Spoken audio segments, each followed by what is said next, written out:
When our experiences in the first region are complete, we leave behind those karmic memories we will again reclaim and move to the second. Here we now find ourselves in a balanced state of sympathy and antipathy. In such a balanced state we no longer are gripped by regrets of unfulfilled potential and are much more objective in our experiences. Here in the second region we are also divided into communities but are as unaware of those outside of our community as we were in the first region. Swedenborg mentioned that those who led indifferent lives in the earth are still relatively isolated from others. But their need for being part of the soul family is no longer as burning as it may have been in the first region, nor does it last as long. Here, in this region, sympathy and antipathy are general laws and do not attach themselves to things as they do in the earth, the lower realms, or the first region. Because of this, emotions triggered by situations and things pass very quickly. We have now begun to move away from the relationship of experiences and the emotions they arouse, and likewise we have begun to deal with creation in a more balanced fashion. Here in the second region we begin to appear much younger if we lived past middle age in the earth. This is not a physical youth but an internal youth.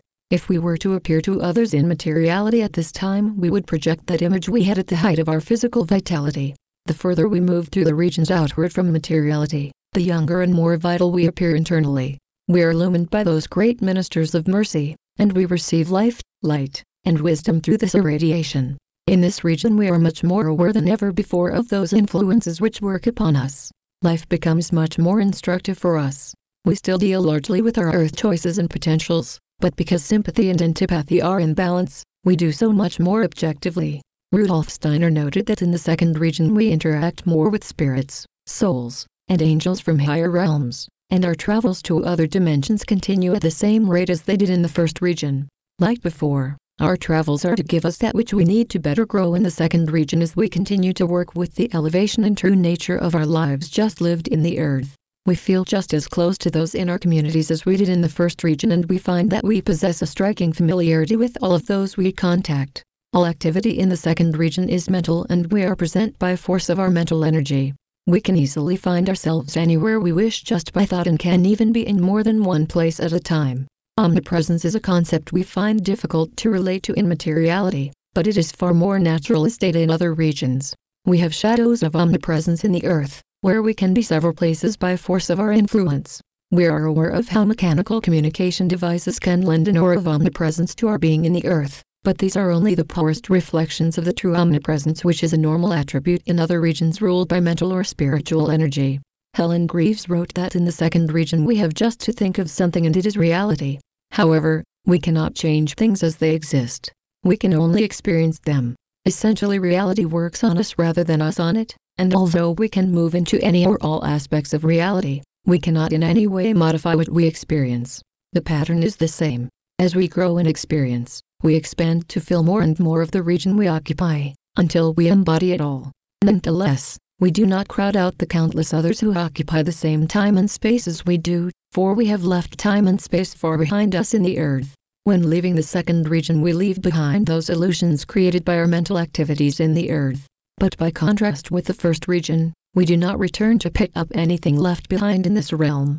Anything of a karmic nature is left in the first region, and all that we shed thereafter is totally discarded. The third region. The third region is that from which our desires emanated and one in which Rudolf Steiner notes we experience all of our earthly wishes. This includes our ambitions, our yearnings, our hopes, and all else connected with them. Here in this realm we work with the unfoldment of all we had aspired to in the earth and see these aspirations blossom in their full purity.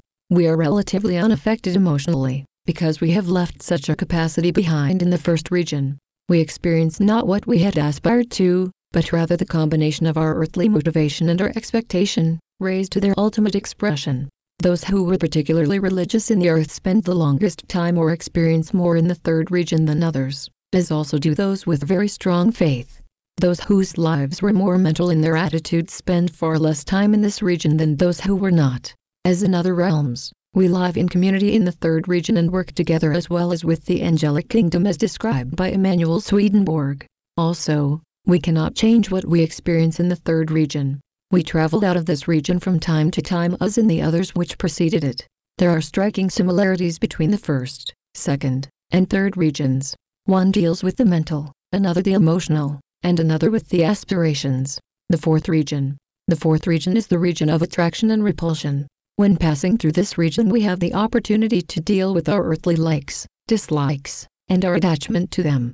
Steiner notes that here, in the fourth region, growing souls complete purging themselves of remaining earthly attachments before moving on. Community is especially important because of the help and support it can give in the overcoming of those last great material weights we still carry. Because we are digging deep into our consciousness, this process can make for a difficult journey. Both the angels of grace and mercy are present in abundance to protect us from being overcome by more than we can deal with. As in other realms we are not resident but transient in the fourth region, and we also take leave of this region occasionally to visit others. We never travel alone but are guided and helped by spirit guides in our journeys. When visiting another realm we take on the form of that realm, or we could not exist fully within it. As an example, if we were to visit the physical earth we would probably go as far as what we earlier called the outer fringes of the borderland. Here we would take on the form we had just after leaving material life, only it would be modified by our interior changes which have since taken place. We would probably look younger, healthier, more vibrant, and remarkably like we would have looked under such conditions in a physical body. Our exteriors would be comprised of finer matter which we have conformed to our interior reflection. One of the functions of our guardian would be to adjust our vibratory patterns so that we could attract and take on the matter of the borderland. The adjustment would come about your guardians establishing and drawing us into a sympathetic resonance to this region as described by Helen Greaves in her work. The same process holds true when we visit any realm in which we are not currently anchored. As in the second and third realms, we discard what we leave behind in the fourth region without returning to reclaim any of it. It cannot be repeated frequently enough that our transition from one level of reality to another is gradual and without the trauma we may have suffered in leaving the earth.